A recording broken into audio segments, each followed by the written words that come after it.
Bon, t'en penses quoi de ce résultat? Moi, je trouve qu'il est bien, mais je suis pas trop sûre de mon calcul, en fait. Ouais, laisse-moi vérifier. Regarde ça, là, je comprends pas, en fait, comment on fait. Salut, Ah oui, le prof, salut. Salut. Il avait expliqué en cours comme quoi que fallait prendre ce chiffre, le diviser par 2. Voilà. Ah oui, d'accord, je comprends mieux. Bon, t'en as pas marre d'être tout le temps sur ton téléphone? Tu devrais pas lire un peu plus tôt?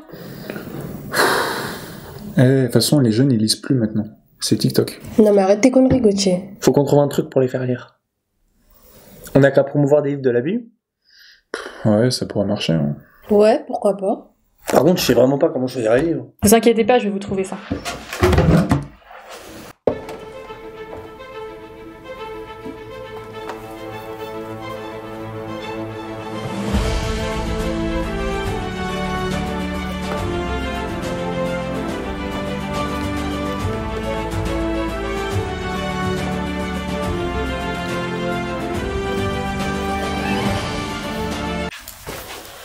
Regardez, c'est bon, j'ai trouvé 5 livres de genres différents. Des genres? Mais c'est quoi ce truc encore? Attends, je vais t'expliquer. Alors, pour vous expliquer ce qu'est un livre de fantasy simplement, faut savoir c'est que ce genre se démarque des autres genres pour 3 raisons. La première, c'est qu'il y a toujours de la magie. La deuxième, c'est qu'on y retrouve des personnages surnaturels, comme par exemple des licornes, des elfes, des trolls, et encore bien d'autres, qui proviennent généralement des mythes et des légendes. Le dernier point, et qui est important, disons le plus important, c'est que l'histoire se passe dans un monde alternatif ou parallèle. C'est-à-dire, soit dans un monde complètement imaginé, et qui n'a rien à voir avec le nôtre, soit sur une autre planète ou un monde parallèle relié à notre Terre par des passages magiques. Comme par exemple dans Narnia. Ou cela peut aussi se passer sur Terre, mais dans un univers magique séparé, celui des simples mortels, comme par exemple dans Harry Potter. Mais ça, c'est pas plutôt le genre fantastique?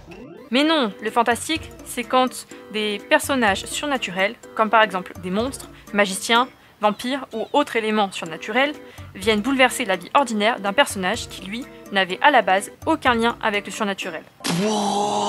Ah d'accord, je comprends mieux la différence. Bon, vous savez tout ce que c'est un roman d'amour. Ouais, c'est un roman où il y a de l'amour. Bon, c'est bien, pour une fois, t'as raison, c'est en gros ça. Un livre d'amour, c'est un livre dans lequel toute l'intrigue de l'histoire tourne autour de l'amour. Par contre, contrairement à ce que certains pensent, le roman d'amour ne se termine pas toujours bien. C'est nul! Bon, sinon, j'ai choisi des livres d'aventure.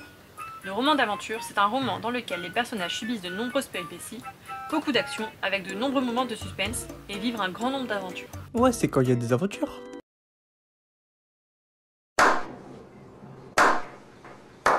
Ouais, si tu veux. Bon, du coup, les livres sont Charlie et la chocolaterie, La princesse de Clèves, Arsène Lupin, Gentleman cambrioleur, Soon et Mélusine sortilège. Bon, bah, du coup, je propose que chacun en prenne un.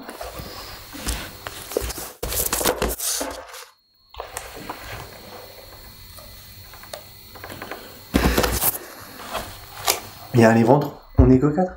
T'inquiète pas, je connais quelqu'un qui va le lire.